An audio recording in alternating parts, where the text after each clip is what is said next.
Me prometieron a un hombre que ya había enterrado a 2 esposas. Huí de mi familia y construí una red secreta para salvar a otras niñas como yo. Hay cosas que una niña no debería entender tan pronto, pero en mi familia, desde el momento en que sangrabas por primera vez, dejabas de ser niña. Y no importaba si tenías 12, 13 o incluso menos, el día en que tu ropa interior se manchaba de rojo, ese día ya eras mujer. Y una mujer, según ellos, debía tener esposo. Uno que pudiera triplicar tu edad sin que nadie lo viera extraño. Yo crecí creyendo que eso era normal. No tenía una referencia distinta. Todo lo que conocía estaba encerrado dentro de esa casa grande, decorada con mármol y silencio. No había ventanas abiertas, no había preguntas. Hasta que cumplí 11. Fue justo entonces que mi prima Mariela, de 12, fue prometida a un hombre de 43 años. Solo habían pasado 3 días desde su primer periodo. Él ya había enterrado a 2 esposas antes de los 20 años. Esa noche no pude dormir. Me quedé mirando el techo, tragando saliva, con una sensación seca en el pecho que no sabía nombrar. Al día siguiente tomé una decisión callada, casi infantil, pero desesperada: dejaría de comer lo suficiente. No porque odiara la comida ni por vanidad. Lo hice porque observé algo: las niñas más delgadas eran las últimas en menstruar. Y esa era mi única esperanza. Años más tarde entendí que el cuerpo necesita grasa para iniciar la pubertad. Pero entonces, solo era una niña tratando de retrasar su condena. Las otras me apodaron esqueleto con un desprecio casi mecánico, pero no me importaba. Las escuchaba hablar, resignadas, de los hombres que las esperaban. Hombres con hijos más grandes que ellas. Yo las miraba y solo pensaba en resistir. Eso no me salvó de los entrenamientos. Todos los viernes, desde la 1 de la mañana hasta las 10, me hacían servir comida a los hombres de la familia. En silencio. Si hacía contacto visual o cometía el error de hablar, el castigo eran 10 correazos. Me hacían sostener ollas hirviendo con las manos desnudas para endurecerlas, como decían mis tías. Y cada noche, mi madre me aplicaba una crema blanqueadora en la cara. Porque una buena esposa debía ser pálida. Fuera del hambre secreta, yo era la hija perfecta. Me mostraba obediente, entusiasta. Practicaba la sonrisa cuando hablaba de hijos que no quería tener. Y cuando cumplí 14, aún sin haber menstruado, creí que tal vez podría esquivar el destino de Mariela. Pero todo cambió el día que llevé una camiseta de manga corta a la escuela, sin querer. Fue un error tonto. La señorita Rodríguez, mi maestra de ciencias, notó mis brazos esqueléticos. Me pidió quedarme después de clase. Dijo que necesitaba hablar conmigo. Cuando salió al baño, dejó su escritorio sin cerrar con llave. Y ahí, mientras me quedaba sentada, vi un cajón entreabierto. Dentro había papeles, folletos, libros delgados con títulos que me encendieron la piel: Tus derechos como adolescente, cuando la cultura se convierte en crimen, leyes matrimoniales en Estados Unidos. Era la primera vez que alguien me mostraba que lo que vivía estaba mal. Que no era normal. Que no importaba si mis padres daban su consentimiento cultural, era ilegal. Robé el folleto más pequeño. Lo escondí en la cintura del pantalón, con el corazón martillando. Esa noche, mientras todos dormían, me encerré en el baño con una linterna. Leí cada página. Memoricé teléfonos de protección infantil, direcciones de refugios, frases clave que podían activar una denuncia obligatoria. Aprendí que maestros, médicos, trabajadores sociales, todos tenían la obligación legal de denunciar el abuso. Y empecé a enseñarles a otras. Lo hice en secreto, en el cobertizo del jardín de mi tío. 6 primas menores que aún no sangraban. Nos reuníamos en voz baja, como si estuviéramos preparando una obra escolar. Les enseñé lo que debía decirse: me están obligando a casarme, tengo 13 años, ayúdame. Practicábamos una y otra vez. No había juegos ni risas, solo miedo y esperanza. Pero mi cuerpo me traicionó. Una mañana, mientras cocinaba, sentí un calor húmedo. Miré hacia abajo y vi la mancha roja sobre el vestido blanco. Mi estómago se encogió. Mi madre gritó de emoción. Las mujeres corrieron, me besaron las mejillas. Me decían que era afortunada. En sus ojos brillaba algo que no era amor. Era triunfo. Esa misma noche, mi padre ya tenía a mi prometido. Jacinto Beltrán. Dueño de varias constructoras, viudo 2 veces. Las 2 esposas anteriores habían muerto antes de los 23. Insuficiencia renal, decían. Pero todas las mujeres susurraban lo mismo: demasiados embarazos, demasiada presión para cuerpos aún en crecimiento. 2 días después, Ana, una de mis primas del cobertizo, también menstruó. Fue prometida ese mismo día a un hombre de 51 años. Tenía 8 hijos mayores que ella. Vi cómo se le apagaba la luz en los ojos mientras discutían el precio de la novia como si fuera ganado. Esa noche le pasé mi libreta. Con todos los datos, los números, los planes. Le dije qué decir. Le supliqué que usara las palabras exactas, que fuera con la maestra de ciencias. Ella temblaba cuando la recibió. ¿Y tú?, me preguntó. Mi boda es en 2 semanas, le respondí, apenas controlando la voz. Pero me equivoqué. Esa misma noche tocaron la puerta. Eran de protección infantil. Preguntaban por Ana, por otras niñas. Querían hablar con todas las menores de edad. Mi padre puso cara de confusión, luego de furia. Cuando se fueron, mi familia explotó como una jauría enloquecida. Buscaron por toda la casa. En menos de 1 hora encontraron mi diario en el cobertizo. Tenía artículos recortados, direcciones, frases escritas una y otra vez. Lo quemó frente a todos. Me llamó enferma, cáncer, contaminada. Y luego dijo en voz alta, la boda es mañana, antes de que destruya a alguien más. Dormí con el estómago hecho un nudo. Al amanecer vendrían a vestirme de rojo y oro para entregarme a un hombre que ya había enterrado a 2 chicas. Mientras los pasos se acercaban por el pasillo, tomé la bolsa de plástico que había escondido. Un cambio de ropa, los papeles con las rutas, $20 robados dólar por dólar durante meses. Gemí, fingiendo dolor. Mi madre entró. Levántate, el médico llega en 30 minutos, dijo. Fingí que me retorcía. Me duele el estómago. Me tomó del brazo. Fuiste al baño hace 20 minutos. Por favor, supliqué. Me soltó con fastidio. Me tambaleé por el pasillo con la bolsa escondida. Entré al baño, cerré con llave. Subí al inodoro. La baldosa del techo, que llevaba semanas aflojando, cedió. Metí la bolsa. Hice ruido con el grifo, la cadena, gemí otra vez. Abre, gritó mi madre. No puedo, lloré, trepando. La ventana pintada la había trabajado con un cuchillo de mantequilla durante semanas. Solo 1 minuto, supliqué. Rómpanla, rugió mi padre desde fuera. La pintura se resquebrajó. El marco cedió. Me empujé. Las caderas se atoraron. Me mordí la lengua. Giré. La cerradura de la puerta crujió. Y justo cuando se astillaba, pasé. Caí 2 metros al césped. El tobillo se torció, pero seguí corriendo. Descalza. El camisón ondeando. No miré atrás. Corrí sin pensar, solo con el sonido de los gritos detrás y la certeza de que si me atrapaban, esta vez no habría segunda oportunidad. Sabía que todos los vecinos eran de la comunidad. Si me veían, me devolverían. Crucé patios, rodeé piscinas, salté cercas. En mi cabeza repetía la ruta como un mantra, la avenida está a 3 cuadras, el bus a 4. Pero mis pies sangraban, un vidrio se clavó en el talón, y sentía que el corazón me iba a estallar. Me escondí entre botes de basura cuando escuché la voz de mi primo Omar, revisen todas las calles, no puede estar lejos. Su auto pasó a centímetros. Me agaché más, conteniendo la respiración. Crucé entre casas usando los autos estacionados como cobertura. El dolor en mis pies era insoportable, pero seguía. Vi la parada del bus. El bus ya venía. Salí corriendo entre edificios, agitando los brazos. La conductora, una mujer mayor, me vio. Se detuvo. Me subí jadeando, el camisón rasgado, los pies hechos trizas. Me congelé. No tenía el dinero. Lo dejé en la bolsa. Por favor, susurré. Solo necesito llegar al centro. Le juro que se lo pago.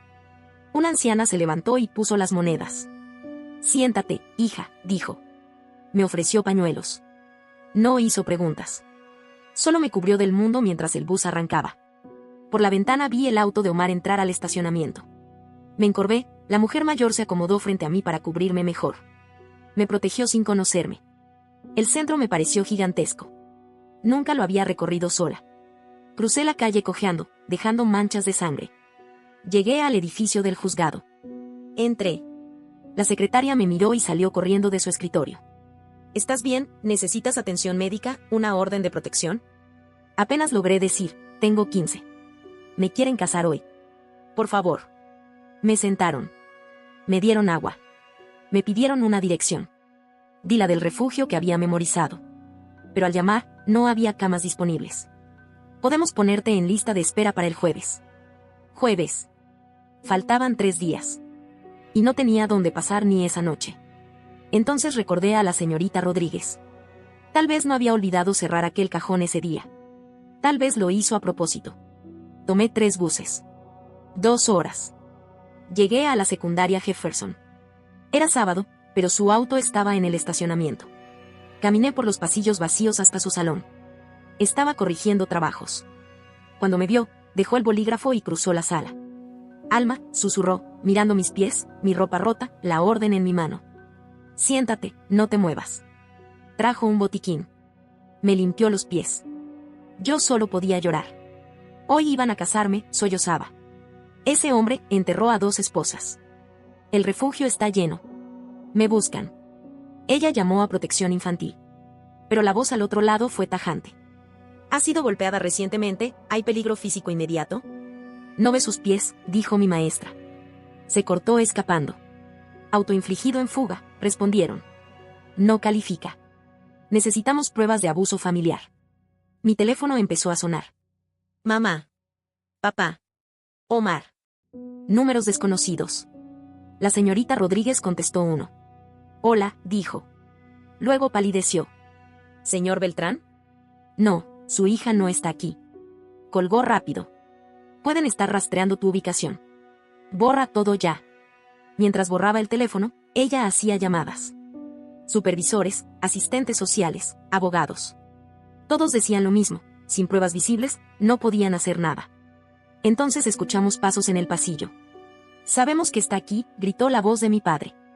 Está enferma, necesita medicación. Golpearon la puerta. Solo queremos ayudarla. Voy a llamar al 911, susurró la señorita Rodríguez. Pero le tomé la mano. Espera. Déjame mostrarte algo primero. Levanté las mangas. Las cicatrices en mis brazos, redondas, de cargar ollas. Me di vuelta y subí un poco el camisón. Moretones. Marcas de cinturón. Años de castigo por hacer contacto visual, por hablar, por servir mal. La señorita Rodríguez temblaba al tomar las fotos. ¿Por qué no mostraste esto antes?, me preguntó. Porque creía que era normal, hasta que leí tus folletos. Ella llamó. 911, tengo varios hombres intentando entrar a mi salón. Estoy con un estudiante en peligro. Por favor, rápido. Los golpes eran cada vez más fuertes. Está enferma, delira, es bipolar, gritaban del otro lado. Revisó las cámaras. Llegaste sola, sin medicamentos. Si trajeron frascos, los trajeron ellos. Llamó a seguridad de la escuela. Revisen el video. Llegaron las sirenas. Los pasos se alejaron. La policía interrogó a todos. Mi padre, calmado, elegante, frascos en mano. Mi hija tiene delirios. Inventó historias. No toma su medicación. Solo queremos ayudarla. Los oficiales nos separaron. Uno se quedó conmigo y con mi maestra. Mire sus pies, dijo ella. Y sus heridas. Podrían ser autoinfligidas, murmuró el oficial. Si tuviera un episodio, revise cuando se llenaron esas recetas, dije. Si estoy tan enferma, ¿por qué no hay historial médico? Mi maestra sacó su portátil. Tengo ensayos que escribió. Documentan todo. Cada ensayo ocultaba verdades entre líneas. Preparar comida. Cargar ollas. Sirviendo a los hombres. Golpes por hablar. Todo ahí, disfrazado de tarea escolar. El oficial fruncía el ceño. Luego llegó el guardia con el video. Se veía claramente a mi padre llegar con los frascos ya en la mano. No venían a ayudarme. Venían preparados para actuar. Llama a Ana, le dije a mi maestra. Ella denunció. Ella sabe. Buscó la información. La familia de Ana se había mudado esa misma mañana. Sin dirección, sin teléfono. Mi padre se tensó. Habló con mis tíos en árabe. ¿Qué dicen?, preguntó el oficial. Que llamen al abogado, y que la dote no se devuelve. Ese fue su error. Hablar de la dote.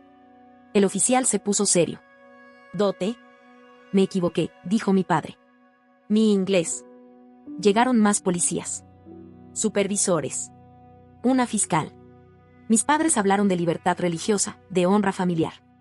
Pero las pruebas se acumulaban, los ensayos, las heridas, las recetas falsas, el video. La orden de protección de emergencia. El supervisor fue claro. Es menor. Ha hecho denuncias creíbles. La pondremos bajo custodia protectora. Mi padre estalló. Intentó lanzarse sobre mí. Gritó en árabe. 2 oficiales lo sujetaron. Mi madre también gritaba, no tenemos hija, murió hoy. La señorita Rodríguez me sostuvo fuerte. Ya pasó. Estás a salvo. Una mujer llegó, Margaret. Coordinadora de emergencia. Hay que limpiar esos cortes, dijo. Llamó transporte médico. En la ambulancia me sentí vacía. Cansada. Pero viva. Ese día, aunque no lo sabía, fue el primero de mi nueva vida.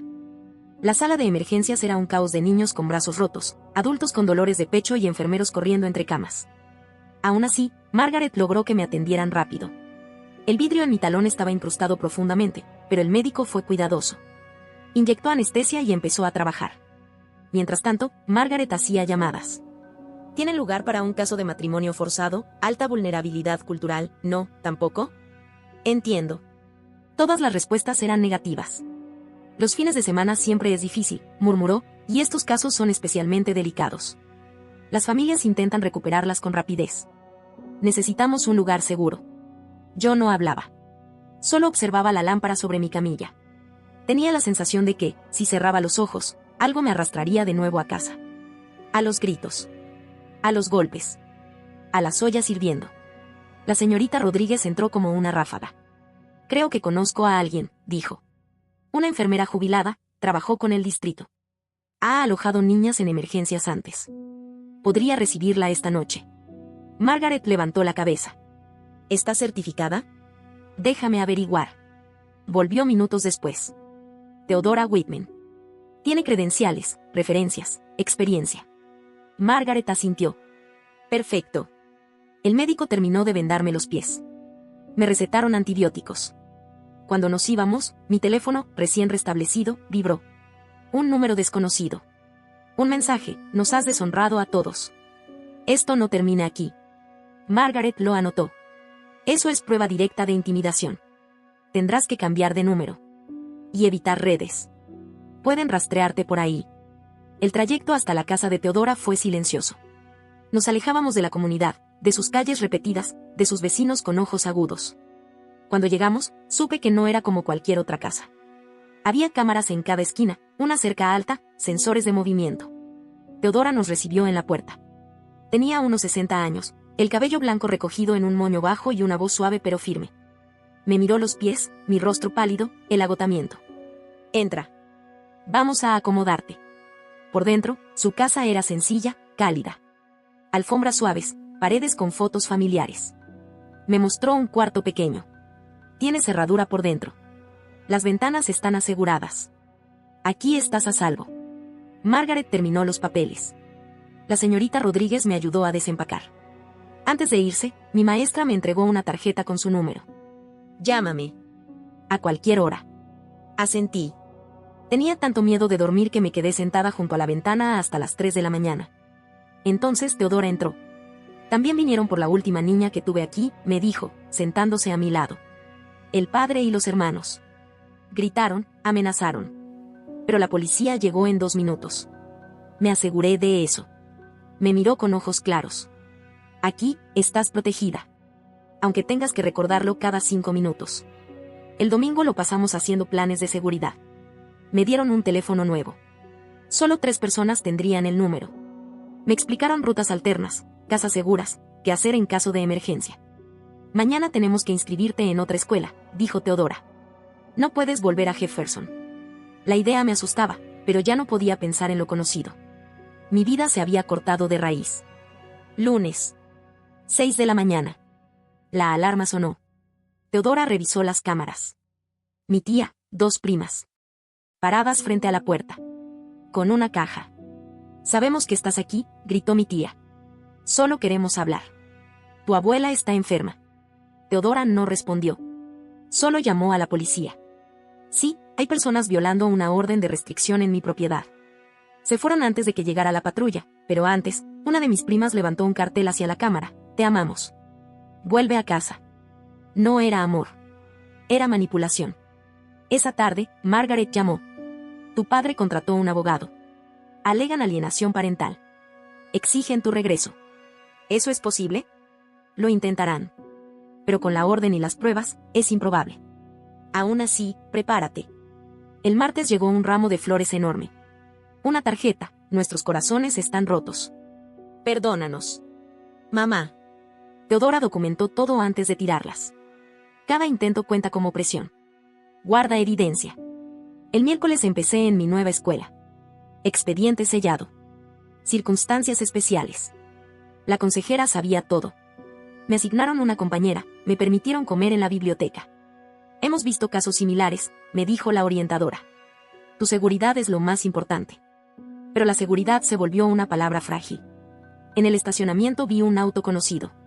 No el de mi padre. El de mi tío.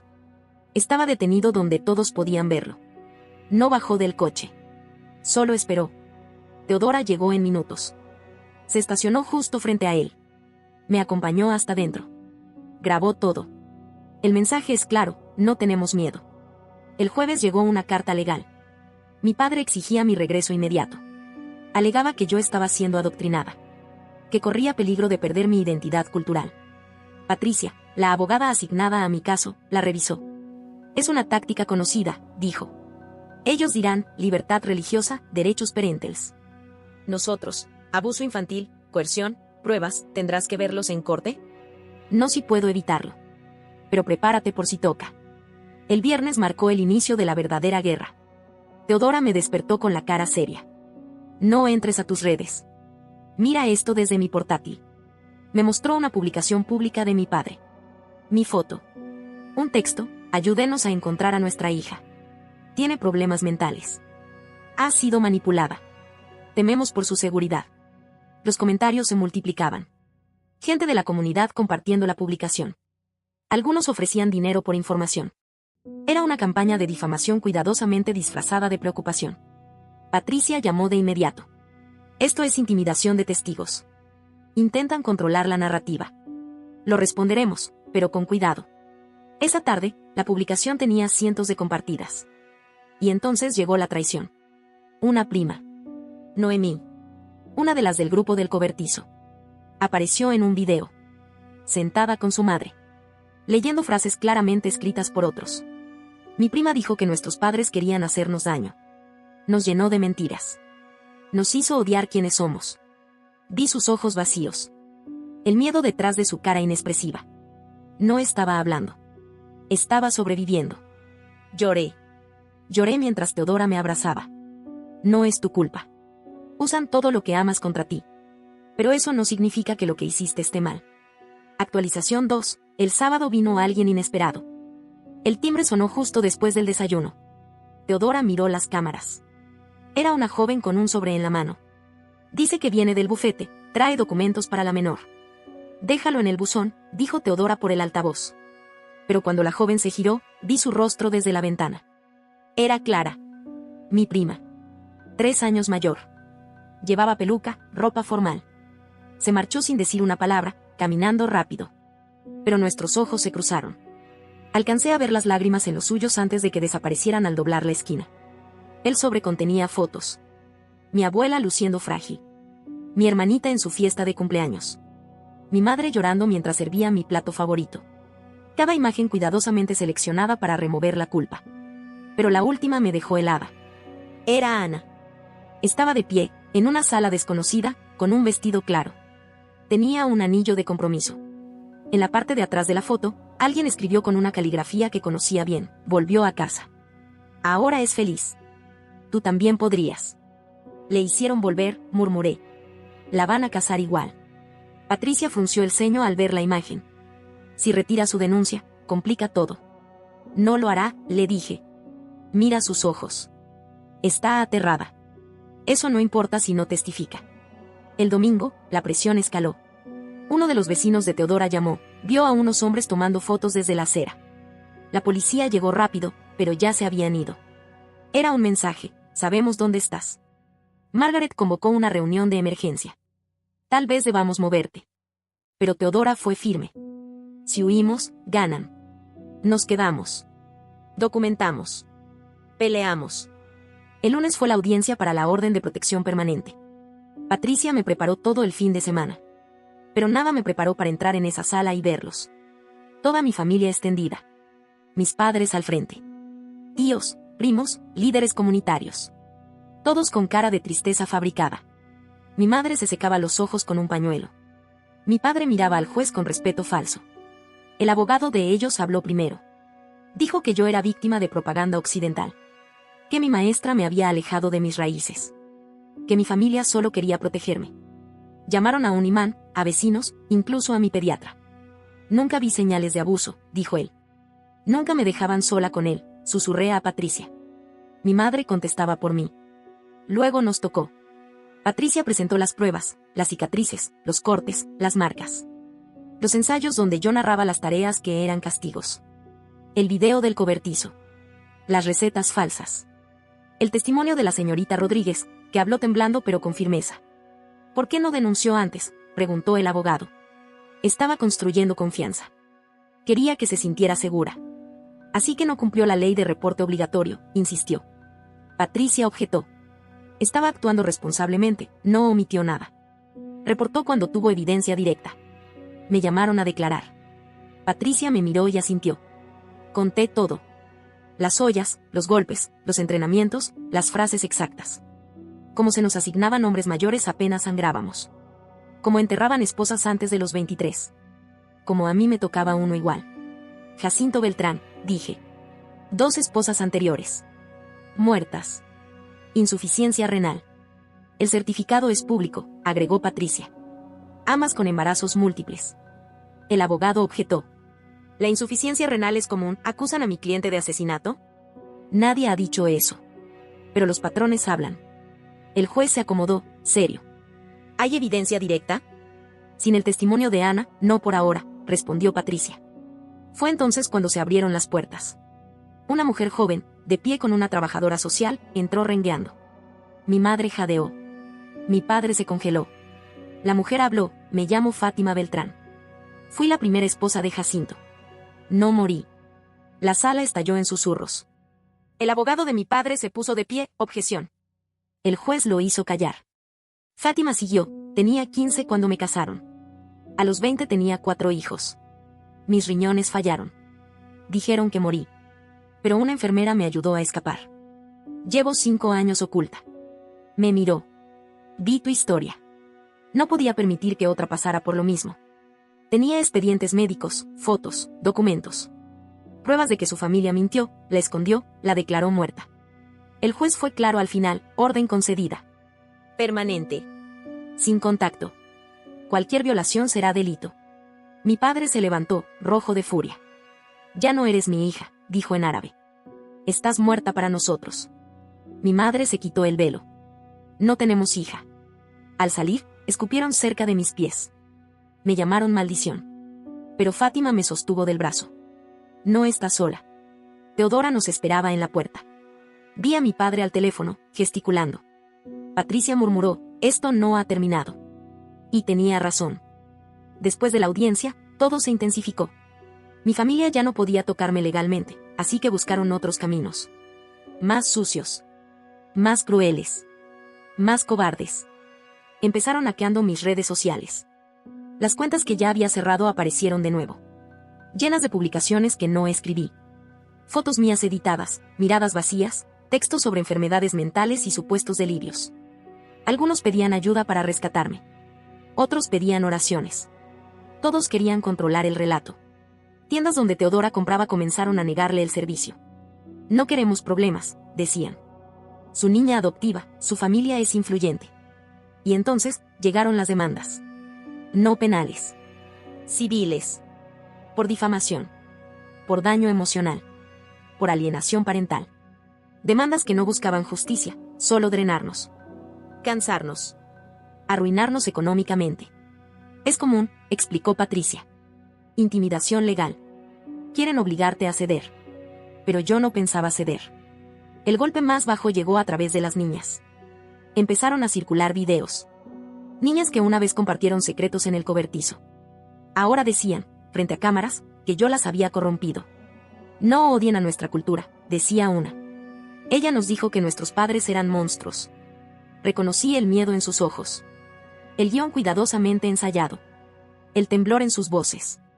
Teodora aumentó la seguridad. Encontró huellas en el jardín.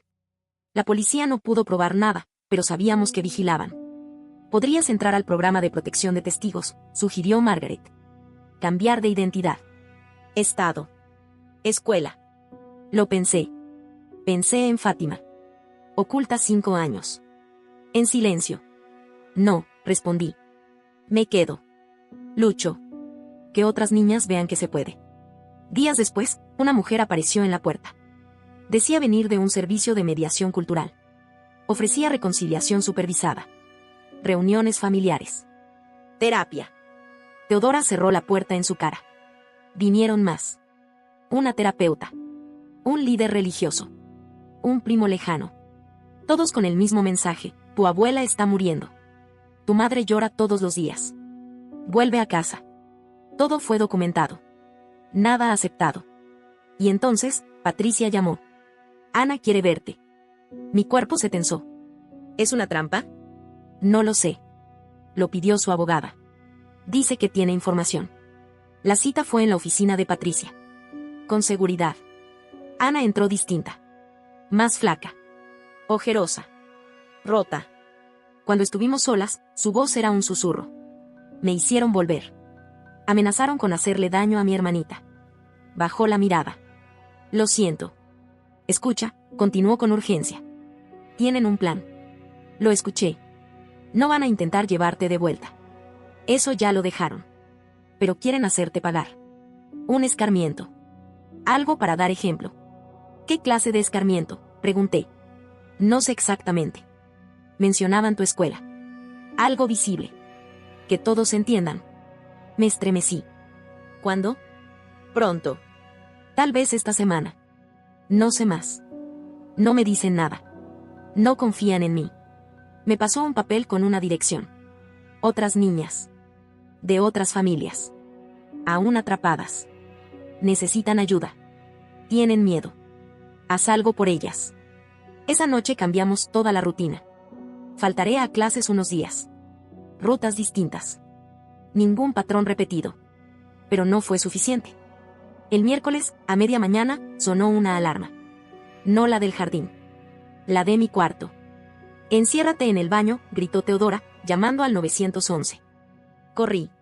Cerré la puerta. Oí gritos en árabe. Cristales rotos. No eran mis tíos. Eran otros.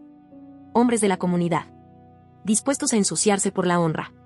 Solo queremos hablar, decían. Tu familia te extraña. No lo hagas difícil. Empujaban la puerta. Golpeaban. Busqué algo para defenderme. Un frasco de laca. Unas tijeras. Nada útil.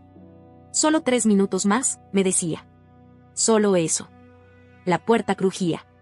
Iban a entrar. Y entonces, sirenas. Los pasos se alejaron. Cuando la policía entró, ya se habían ido. Solo quedaba el vidrio roto.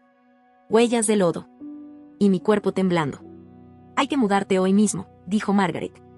Este lugar ya no es seguro. Mientras empacábamos, miré la dirección que me dio Ana. Una casa en otro barrio. Niñas que aún no sabían que tenían opción. Quiero hacer una llamada antes, le dije a Teodora. Llamé a la señorita Rodríguez. ¿Recuerda los folletos? Sí. Necesitamos más. Muchos más. Nos mudamos esa misma noche. El nuevo refugio era un pequeño apartamento sobre el garaje de un ex policía jubilado. Margaret me explicó que ya había alojado a niñas como yo antes, y que la seguridad era incluso más alta que en la casa de Teodora, cámaras en cada entrada, sensores de movimiento, botones de pánico en todas las habitaciones. La primera noche, dormí apenas unas horas. Me quedé mirando la dirección que me dio Ana, la memorizaba en silencio, como una promesa que aún no sabía cómo cumplir. Era un barrio familiar. Una comunidad distinta, pero con las mismas reglas, los mismos silencios. Más niñas atrapadas, creyendo que no hay alternativa. A la mañana siguiente, la señorita Rodríguez llegó con cajas. Llenas. Material educativo, folletos legales, manuales de protección infantil, recursos para jóvenes en riesgo. Vamos a armar paquetes, dijo. No solo folletos. Guías escondidas en cuadernos. Problemas matemáticos con números ocultos. Fechas clave disfrazadas de ejercicios de historia. Todo lo que una niña necesite saber, sin que nadie lo note. Las enfermeras escolares los distribuirían. Eran denunciantes obligadas y podían identificar señales de alerta. Trabajamos durante 3 días seguidos. 50 paquetes. Cada uno con un compartimiento oculto. Información legal. Números de emergencia. Planes de escape paso a paso. Sabíamos que muchos serían tirados. Que otros nunca llegarían. Pero si uno servía, solo uno valía la pena. El jueves, una trabajadora social llegó con una adolescente. Tenía los ojos grandes, asustados. Vino de otra familia, pero su historia era igual a la mía. Le habían prometido a un hombre de 47 años. Su periodo había llegado la semana anterior. Encontré tu cuaderno, susurró. Estaba en el escritorio de mi prima. Lo abrí por curiosidad. Y lo vi. Había llegado hasta ella. Mi cuaderno. Mi historia. Mi lucha. Margaret le consiguió alojamiento de emergencia. Le explicó cada paso. La vi transformarse, pasar del miedo absoluto a una decisión callada. Sabía que su vida iba a cambiar, pero al menos ahora tenía opción. Esa noche, sonó mi teléfono nuevo. Un número desconocido. Aló, contesté. No cuelgues, por favor. Somos 6. Encontramos tu información. Una amiga tenía tu cuaderno. 3 ya estamos prometidas. Queremos salir, ¿puedes ayudarnos? Tomé un bolígrafo y comencé a anotar. Dime todo, le dije. 6 niñas. De 12 a 16 años. 3 prometidas. 3 más observadas de cerca por haber mostrado rebeldía. Se reunían en secreto, memorizaban los datos de los cuadernos. Sabían que los estaban vigilando más desde mi fuga. Que sus padres habían puesto a maestros, vecinos y parientes a observarlas. ¿Pueden hablar con algún consejero, maestro? Lo intentamos. Pero todos tienen miedo. Les di frases exactas. Palabras clave que activaban denuncias. Nombres de maestros y trabajadores sociales en su zona. Les conté cómo hacerlo. Cómo conseguir una orden. Cómo resistir. ¿Y si nos descubren? Entonces lo intentan de nuevo. Una y otra vez, hasta que estén libres. El viernes, Patricia llamó con tono urgente. Tu padre presentó una moción de emergencia. Dice que estás reclutando menores. Quiere cargos penales por corrupción de menores. Por enseñarles sus derechos. Era un intento más de silenciarme. Pero ya no podían. Esa misma tarde, me reuní con una periodista. Amiga de la señorita Rodríguez. Especializada en derechos humanos. Aceptó documentar todo, mi historia, los cuadernos, las redes que estábamos creando. Protegeremos identidades. Pero la gente tiene que saber. No sería inmediato, pero bastaba con que supiera que saldría. El sábado, llegó un paquete sin remitente. Desde otro estado. Lo abrí con las manos temblando. Fotos. Una mujer en uniforme de enfermería. En su graduación. En un consultorio. Sonriendo. Una carta. De Fátima. Quiero que veas lo que es posible, decía. Estuve oculta 5 años. Pero sobreviví. Me gradué. Soy enfermera. Encontré a alguien que me ama sin querer poseerme. Mi vida ya no es una sombra. Tú me diste el valor para hablar. Sé fuerte. Lloré. Sola. En silencio. El domingo fue tranquilo. Demasiado tranquilo. Supe que algo venía. El lunes, Margaret me llamó. 3 niñas más se presentaron hoy. Cada una con uno de tus paquetes.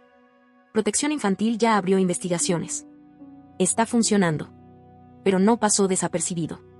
Esa misma tarde, el abogado de mi padre organizó una rueda de prensa. En las escalinatas del juzgado. Dijo que yo era una joven perturbada. Que mis acusaciones eran falsas. Que mi activismo estaba destruyendo familias honestas. Que les estaba lavando el cerebro a niñas inocentes con ideas occidentales. Lo acompañaban líderes comunitarios. Hombres con trajes, mujeres con velos, todos repitiendo lo mismo: está enferma. Necesita ayuda. Esto es una tragedia. Patricia respondió con otra conferencia. Presentó declaraciones de maestros. Trabajadores sociales. Historias ocultas que, ahora, gracias a la red, empezaban a salir a la luz. Y entonces vino el siguiente golpe, otro video de Noemí. Esta vez, no estaba sola. Había otras 4 niñas a su lado. Todas del cobertizo. Todas recitando lo mismo. Que yo las había manipulado. Que odiaban a sus familias por mi culpa. Reconocí el miedo en sus rostros. Pero también entendí el poder que tenían. Eran herramientas. Escudos humanos. Mi familia las usaba como propaganda. Basta, dijo el expolicía que me alojaba. No veas más. Esto es para quebrarte. El miércoles, Patricia avisó que el editor del periódico que publicaría nuestra historia había recibido amenazas legales. Demandas por difamación. Por daños morales. Pero el medio estaba firme. Y entonces Margaret llegó con noticias que me helaron la sangre. Una de las niñas que te llamó la semana pasada, su familia descubrió todo. La mudan fuera del estado mañana. Se llama Samira. Sabía que Samira era la más fuerte. La más decidida. No podía dejarla ir. ¿Dónde están?, pregunté. El juzgado. Van por los papeles del pasaporte. Quieren sacarla del país. Insistí en ir. No al interior. Solo cerca. Por si Samira lograba escapar. El expolicía me llevó. Esperamos. 2 horas. Y entonces la vi. Una van blanca. Una niña entre 2 mujeres. Cabizbaja. La sujetaban fuerte. Al entrar al edificio, Samira fingió un dolor estomacal. Cayó al suelo. Los oficiales intervinieron. Uno de ellos la tomó del brazo. Samira murmuró algo. No lo oí, pero el rostro del oficial cambió. Hablaron por radio. Llamaron a protección infantil. Samira no volvió a la van. Mi tío salió del vehículo con el teléfono en la oreja, gritando. Habían perdido otra. El jueves fue una tormenta de reuniones legales. Patricia se movía de un lado a otro, armando un caso contra la intimidación sistemática que estábamos enfrentando. Teníamos pruebas, amenazas directas, vigilancia, publicaciones falsas, campañas de desprestigio, declaraciones manipuladas. La periodista logró que otro medio aceptara publicar el reportaje pese a las amenazas de demanda. Las niñas seguían apareciendo, no solo de mi comunidad, sino de otras similares. Habían escuchado los rumores, habían visto los cuadernos, algunos fotocopiados, otros compartidos en voz baja, como oraciones prohibidas. Empezaste algo que no pueden detener, me dijo Patricia. Ahora es más grande que tú. El viernes por la mañana, me despertó el sonido de sirenas. Era algo casi común en ese barrio, pero esta vez sonaron más cerca. Demasiado cerca. El expolicía ya estaba vestido. Miraba las cámaras. No salgas, me ordenó con el tono que uno no discute. Llevaba el arma en la mano. Por la ventana vi el fuego. Un auto ardía en el estacionamiento. No era uno nuestro. Era un coche extraño, que no estaba allí la noche anterior. Los bomberos lo apagaron rápido. Pero dentro del baúl encontraron muñecas. Quemadas. Vestidas de novia. No necesitábamos traducción. El mensaje era claro. Margaret llegó media hora después. Te mudamos otra vez, dijo con el rostro sombrío. No podemos arriesgarnos. Pero yo ya estaba agotada. Cansaba de correr, de esconderme, de actuar como si yo hubiera hecho algo malo. No. Se acabó. No van a obligarme a desaparecer. No otra vez. Discutimos durante horas. Patricia, Margaret, el expolicía, Teodora por videollamada.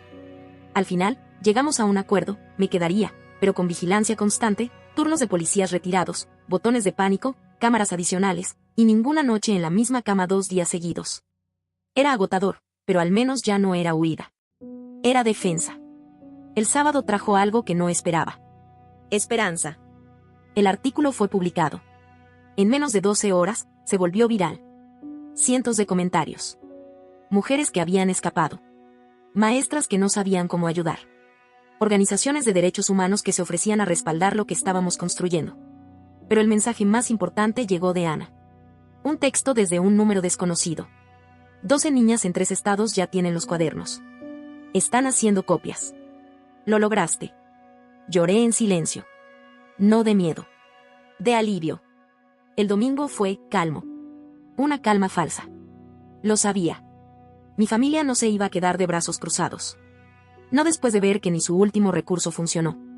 Que ni la desheredación me hizo retroceder. Y el lunes llegó la confirmación. No con violencia. Con burocracia. Un comunicado oficial en el boletín comunitario. Estaba desheredada formalmente. No solo por mis padres. Por toda la familia extendida. Mi nombre borrado del árbol familiar. Fotos mías retiradas de las casas. Quien me hablara sufriría el mismo destino. En su mundo, eso era peor que morir. Era la desaparición total. Pero al leerlo, sentí alivio. Lo habían intentado todo. Me habían dado por muerta. Y yo seguía viva. Ese mismo día, recibí decenas de mensajes. De niñas que esperaban. Que observaban. Que dudaban. Y al ver que yo no caía, decidieron hablar. 3 órdenes de emergencia más se solicitaron. 2 niñas llegaron a refugios. Una fue atrapada, pero alcanzó a avisar a su maestra antes de que la sacaran. El miércoles me reuní con representantes de las organizaciones que se habían contactado tras la publicación del artículo. Querían formalizar lo que ya existía de manera subterránea. Una red de casas seguras. De abogados. De mentores. De rutas de escape. De protección legal y emocional. ¿Y cómo se llamará?, preguntó alguien. Red Libertad, dije. Oculta a plena vista. Como los cuadernos. El jueves fue la audiencia de renovación de la orden de protección. El juzgado estaba lleno. Pero no por mi familia. Ellos ya no peleaban. Estaban ausentes. Quienes sí estaban eran niñas y mujeres que habían escapado. Maestros. Trabajadores sociales. Gente que entendía lo que estaba en juego. El abogado de mi padre intentó un último recurso. La desheredación demuestra que ya no hay peligro. Ya no tiene contacto con la familia. No necesita la orden. El juez lo miró con dureza. La desheredación no borra amenazas. Ni delitos. La orden se mantiene. Al salir del juzgado, Fátima me esperaba. Había manejado 3 horas para estar ahí. Nos abrazamos. No dijeron nada nuestros labios, pero sí nuestros ojos. 2 niñas que se negaron a desaparecer. El viernes se realizó la primera reunión oficial de la Red Libertad. 15 voluntarios. Entre ellos, la señorita Rodríguez. Teodora. Margaret. Él es policía. Patricia. Planeamos rutas de distribución. Protocolos de emergencia. Material educativo disfrazado. Casas seguras. Acceso legal. Lo que empezó como un folleto robado se estaba convirtiendo en un sistema que podía cambiarlo todo. Esa noche, sonó mi teléfono. Número desconocido. Aló, dije. La voz era temblorosa. Joven. Llena de miedo. Pero también, de esperanza. Encontré tu cuaderno, ¿puedes ayudarme? Respiré hondo. Tomé el bolígrafo. Sí. Cuéntame todo. Mientras la niña hablaba del hombre que habían elegido para ella, de las amenazas veladas, de las reglas que le imponían desde que sangró por primera vez, yo anotaba. Nombres. Fechas. Escuela. Profesores confiables. Lo hacía con calma, aunque por dentro todo temblaba. Ya no por miedo, sino por la responsabilidad. Después de esa llamada vinieron más. Algunas cortas. Algunas de puro llanto. Otras llenas de detalles. Era como si, al otro lado del país, cientos de niñas despertaran al mismo tiempo. Como si el silencio se estuviera resquebrajando en tiempo real. Patricia recibía denuncias. Margaret coordinaba traslados de emergencia. La Red Libertad comenzaba a moverse sola, como un cuerpo nuevo pero determinado a vivir. Pero el sistema reaccionó también. El sábado, una de las niñas que había llamado la semana anterior desapareció de la escuela sin aviso. Al revisar las cámaras, se vio a su tío recogiéndola. La excusa, enfermedad. La realidad, mudanza inmediata a otro estado. La maestra alcanzó a activar una alerta, pero llegaron tarde. No todas las niñas escapaban. Algunas eran recuperadas por sus familias antes de hablar. Pero cada intento fallido no era un fracaso. Era una huella más en el registro. Un patrón que ahora sí era visible. Ese domingo, recibimos una carta. La firmaban 3 líderes comunitarios. Decía que la Red Libertad era un ataque directo a las tradiciones familiares. Que sembrábamos odio. Que el próximo paso sería enfrentarnos legalmente por incitación al odio cultural. Teodora leyó la carta en voz alta. Luego la rompió en 2. Esto no es tradición, dijo. Esto es abuso disfrazado de cultura. El lunes, Patricia nos reunió. Van a intentar aislar la red. Detener su expansión. Hay presión legal, política y hasta religiosa. Pero ya no pueden desaparecerla. Ya es real. El martes, en una reunión con trabajadoras sociales del condado, una adolescente se acercó. Me miró con una mezcla de admiración y miedo. Tú eres la de los cuadernos, susurró. Asentí. Entonces es cierto, si se puede salir. No es fácil, le respondí. Pero sí. Se puede. Lloró. Y en ese llanto, vi a todas las que aún no habían hablado. El miércoles llegó un paquete inesperado. Dentro, había más cartas. De niñas de distintas ciudades. Todas contaban cómo a alguien les había pasado un cuaderno. Una hoja. Un nombre. Un número. Una pista para escapar. No todas eran historias de éxito. Algunas se habían estancado. Otras habían sido devueltas. Pero ninguna se sentía sola. Ninguna pensaba que su destino estaba sellado. El jueves, en una escuela de otro estado, una niña entregó un cuaderno entero a su orientadora. Dentro, las hojas tenían ejercicios de matemáticas. Pero las respuestas eran coordenadas. Teléfonos. Artículos legales. La orientadora lo entendió. Activó la denuncia. La niña fue puesta a salvo. Tenía 12 años. El viernes, en medio de la lluvia, Patricia llegó empapada. Traía en la mano un nuevo documento. El juzgado federal está considerando abrir una investigación sobre prácticas sistemáticas de coerción matrimonial en comunidades cerradas. Tu historia fue una pieza clave. Me senté en silencio. No lo creía. No porque no fuera posible, sino porque por primera vez sentí que realmente habíamos cruzado un umbral. Ya no era una guerra en la sombra. Ya no era solo supervivencia. Era transformación. Esa noche volví a mirar mi cuaderno. El primero. El que robé de la escuela. El que le pasé a Ana. El que casi me cuesta la vida. Pensé en todo lo que perdí. Mi familia. Mi nombre. Mi lugar. Y en lo que gané. Libertad.